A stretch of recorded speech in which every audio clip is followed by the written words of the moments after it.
les rats de mer. Vous êtes un capitaine pirate néophyte et vous ne savez pas comment réagir quand un navire passe à l'horizon et vous donne l'eau à la bouche. Un navire rempli d'or et de marchandises que vous pourriez piller. Eh bien voilà qui tombe à pic puisque nous allons voir aujourd'hui comment capturer des bateaux, effrayer des équipages, bref. Comment réussir un abordage dans les règles de l'art. Autrement dit, comment devenir un véritable pirate. Et les techniques que nous allons voir aujourd'hui ne sortent pas d'un chapeau magique ou d'un coffre au trésor. Non, ça on le cherche. Elles sont tirées de différents ouvrages d'historiens de la piraterie et donc vous pourrez retrouver toutes les informations en description. Et oui. Donc ce sont de véritables conseils que je vais vous donner. Contrairement au précédent tuto océan où c'était un petit peu... Votre assistant peut retirer la patte de vos fesses. Voilà. Bref, tout le monde est pareil. Vos pistolets sont chargés et vos sabres bien affûtés. Eh bien, pas de quartier dans ce deuxième tuto océan.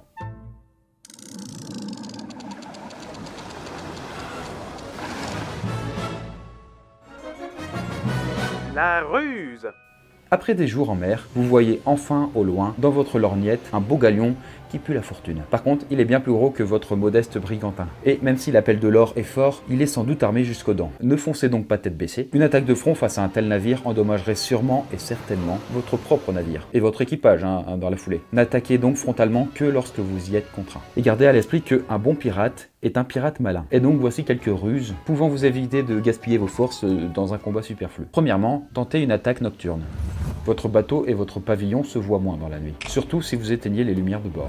Et n'hésitez pas d'ailleurs à mettre du charbon sur vos hommes pour que eux aussi ils se fondent dans la nuit. Vous pourrez alors vous rapprocher énormément et attaquer par surprise le beau galion et le vaincre ainsi nettement plus facilement. Deuxièmement, maquillez votre vaisseau en navire marchand ou en appartenant à la même nation que les cibles que vous croisez. Autrement dit, montez. Voilà, vous êtes pirate. Alors c'est assez facile, vous n'avez qu'à hisser le même pavillon, c'est-à-dire le même drapeau, que votre cible, ou celle d'un pavillon ami. Et vous pourrez alors ainsi vous rapprocher de votre cible sans éveiller les soupçons. Et lorsque votre navire a enfin rejoint sa cible, n'attaquez pas tout de suite. Invitez aimablement le capitaine à bord, puis rançonnez-le une fois qu'il est enfermé dans votre cabine. Voilà, c'est plus élégant et bien moins fatigant qu'une attaque. Troisièmement, soyez impressionnant. Non mais vraiment, je veux dire, n'oubliez pas que vous traînez derrière vous une réputation qui peut vous servir, ou qui peut vous desservir si vous êtes vraiment nul. Si vous n'avez pas de réputation, eh bien, il faut vous en forger une. Adoptez des accessoires qui font peur, tout en veillant à ce qu'ils soient en raccord avec votre personnalité. Par exemple, si vous êtes un fanat des armes à feu, utilisez une bandoulière garnie de pistolets. Si vous êtes coquet, soyez toujours tiré à 4 épingles lorsque vous attaquez. Et si vous êtes collectionneur, faites-vous une collection de trophées de guerre que vous exhiberez pendant l'attaque. Les collections d'oreilles et de doigts que vous pourrez suspendre à votre baudrier feront toujours du plus bel effet. Voilà, une bonne présentation soignera votre réputation. Et la simple vision de votre être diabolique pourra en dissuader plus d'un de vous attaquer ou de résister à votre attaque aussi. Et n'oubliez pas bien sûr de faire participer votre équipage à la terreur ambiante en laissant vos hommes s'exprimer dans le choix de leur tenue, tout en étant bien sûr raccord avec la vôtre. N'hésitez pas à leur fournir du matériel pour qu'ils puissent se maquiller à leur guise. Rien de tel, j'ai envie de dire, qu'un capitaine effrayant et un équipage assorti pour que les marchands espagnols fassent dans leur bas en vous voyant. Hisser le pavillon. Malheureusement, ruser ou impressionner le navire ennemi n'est pas toujours possible. Il peut aussi vous arriver d'être contraint au combat. Et dans ce cas, vous devez hisser votre pavillon, ce qui indiquera alors vos intentions. Et n'oubliez pas que plus vous tardez à hisser vos couleurs, plus vous pourrez surprendre l'adversaire. Mais tout en gardant à l'esprit qu'il sera bien entendu de plus en plus méfiant. Alors pour les puristes, vous pouvez hisser un pavillon rouge classique. Il indique alors que vous ne ferez pas de quartier durant les combats.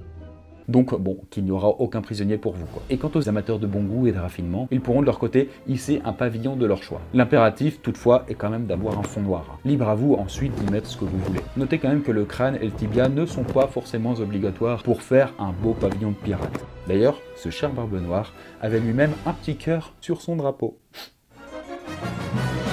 Donnez la chasse. Mais voilà, votre pavillon a fait fuir votre proie. Bon, c'était un peu prévisible en même temps. Mais pas de panique, au cas où on tenterait de vous échapper, ce qui peut être légitime, gardez à l'esprit que vos boulets sont précieux et qu'ils n'ont pas d'efficacité contre la coque adverse à plus de 200 mètres de distance. Par contre, si le navire est à portée, tentez de le rattraper en étant plus rapide que lui.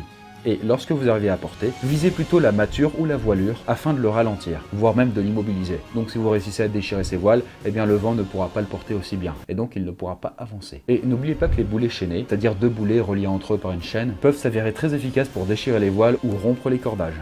Malgré votre extrême prévention et votre terrible réputation, votre proie vous résiste et refuse de se rendre. Ah les salauds. Alors surtout ne foncez pas tête baissée, il faut d'abord mettre toutes les chances de votre côté. Et en premier lieu, canonnez au maximum, et de préférence avec des boulets ramés, c'est-à-dire deux moitiés de boulets reliées entre elles par une barre de fer. Et avec ça, vous allez faire des dégâts à la mâture sur le pont ennemi où se trouvent ses combattants.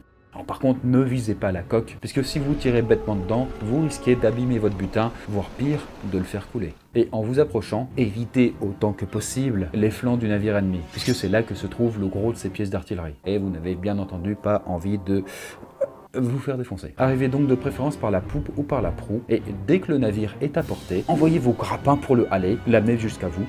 Et attention, il ne faut pas que ces matelots coupent le cordage, qui relie donc vos grappins, sinon vous ne pourrez pas l'aborder. Et avec votre artillerie, protégez donc les cordes autant que possible en tirant sur ceux qui s'en approchent. Même si vous l'avez abordé et que vous avez envoyé tous vos hommes à bord, laissez-en quelques-uns de votre côté pour garder un œil sur vos grappins et votre ligne. Il ne faudrait tout de même pas que le navire ennemi se fasse la malle avec la moitié de votre équipage, alors que vous êtes en train de l'aborder juste parce que vos grappins ont cédé.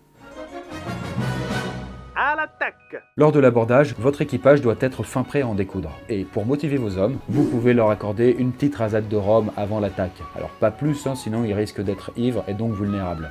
Et pendant l'abordage, vous pouvez en laisser quelques-uns jouer de la musique qui donnera du baume au cœur à vos matelots tout en effrayant ceux du navire ennemi. Et avant de bondir sur le pont adverse, sabre au clair, jetez-y des grenades en abondance. Et si vous en avez pas sous la main, utilisez des bouteilles garnies de poudre à canon et de morceaux de plomb auxquels vous mettrez une mèche que vous enflammerez juste avant de la balancer. De la sorte, quand la mèche atteindra la poudre à l'intérieur de la bouteille, la poudre s'enflammera, explosera en envoyant valser tout autour d'elle les morceaux de plomb qui viendront déchirer tout ce qui se trouvera sur leur chemin. Efficace et pas cher. Mais n'espérez pas non plus vaincre tout l'équipage de cette manière. Cela servira à semer la panique et le trouble, juste au moment où vous vous apprêterez à bondir sur le pont ennemi. Et donc, attrapez la vergue, c'est le nom qu'on donne aux cordes réservées à l'abordage, puis élancez-vous. Alors si vous avez le vertige ou si vous avez peur de lâcher votre vergue, passez par une passerelle de bois que vous aurez jetée entre les deux navires. Alors votre pistolet ne sera pas très utile lors de l'attaque car vous ne pourrez l'utiliser qu'une fois. Et oui, celui-ci fonctionne encore à la poudre à canon et est très long à recharger. Il vaut donc mieux opter pour le sabre, très rapidement. Et rappelez-vous que les coups avec la garde de votre sabre peuvent s'avérer très efficaces pour assommer les ennemis. Et donc après un bon combat bien sanguinaire, l'ennemi devrait se rendre. Mais par contre, si lorsque vous arrivez sur le pont ennemi, vous ne voyez personne, méfiez-vous. C'est sûrement une ruse de sa part pour vous attaquer par surprise lorsque vous commencerez à piller. Mais ça, c'est une autre histoire. Conclusion. Voilà, félicitations les rats de mer, il n'y a plus qu'à faire fortune. On pourrait continuer en parlant de l'art du pillage, mais ce sera pour une autre fois, peut-être. Maintenant, en tout cas, j'espère vous avez quelques clés pour pouvoir percer dans le domaine assez sélect et fermé de la piraterie. Alors pour rappel, ces techniques proviennent tout droit d'ouvrages spécialisés sur les pirates. Et si le sujet vous intéresse et que vous souhaitez l'approfondir, n'hésitez pas à consulter les ouvrages en question qui ont permis d'élaborer cette vidéo. C'est tout en description. En tout cas, j'espère que ce tuto séant vous a plu. Alors si c'est le cas, bien sûr, vous pouvez hisser votre pavillon avec le pouce en l'air et laisser tous les commentaires, machin, abonnement. Alors pour ma part, je vais aller enterrer ce butin de ce pas parce que ça ne fonctionne pas. Et je vous dis à très bientôt les rats de mer.